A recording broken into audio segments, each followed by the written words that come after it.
I grew up in rural Missouri, single mom, 5 kids, food insecure, but I didn't know we were food insecure. It was one of those kinds of things where mom did everything she could to hide the fact that we were struggling from us kids. And so I remember, going to church on Sundays, and I remember, mom getting a grocery bag, a brown grocery bag full of, canned goods and things like that from the ladies at church. And I just remember her being overwhelmingly sad.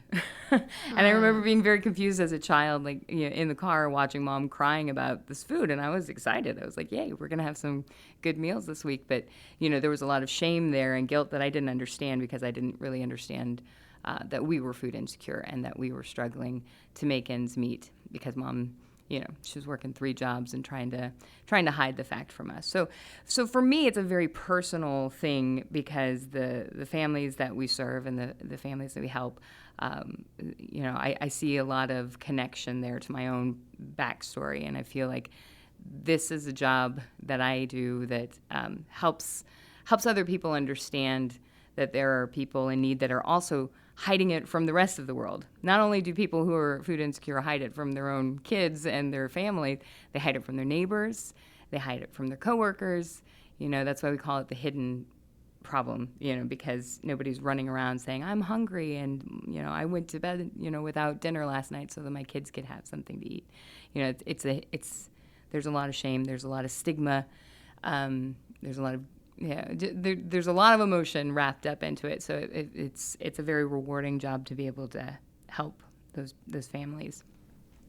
So I think for me, one of the things that I've really learned working in this program, and it has really just kind of changed me as a person, is just realizing the depths of poverty that exists in Missouri. I really did not grasp the concept of how serious food insecurity actually is, and it also goes into health problems and housing, and it's always kind of a ripple effect. But I really didn't have a grasp on how severe that problem can be. And going out to some pantries and different agencies and hearing stories from clients and having clients get extremely emotional with me and telling me, what their situation is, and also feeling as though they can confide that information in me. I think a lot of times people don't have anyone to talk to about it, and that's part of the stigma, and they don't want to talk about it to others. So because they don't want people to judge them and all those kind of misconceptions that people have. And so I think that that's extremely important, that sometimes it's just an ear, just to be able to just kind of listen to their stories and then offer the program or what other programs that they might be eligible for based on what they're telling me.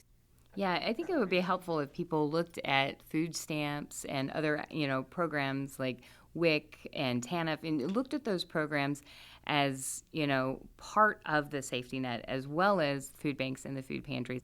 A huge thing for, in communications, I'm constantly trying to shatter these misconceptions that people have. And one of the biggest ones is if I share a video or I share a story of a client and they're not an ideal or typical size, the comments that people give, like, well, they don't look like they're hungry, or they look like they've had plenty to eat today. There's a disconnect with especially the obesity issue, that how can that person who, doesn't look like an ideal, body shape, how can they be hungry? And I don't think people are putting together the connection there, the coping strategies that a lot of food insecure families are doing. There's a lot of, especially for moms, this is something we see a lot with moms of families that are food insecure. Mom will not eat, and she'll make sure that the kids have something to eat. So you go a week or two of having maybe one meal a day, and then when you get your food stamps at the beginning of the month, or you get your pantry box, your body is craving food so bad that you'll binge and then you'll overeat, and then it's going to screw up your metabolism. As anyone who's ever tried to diet knows, that's not a good, healthy strategy for maintaining a healthy weight.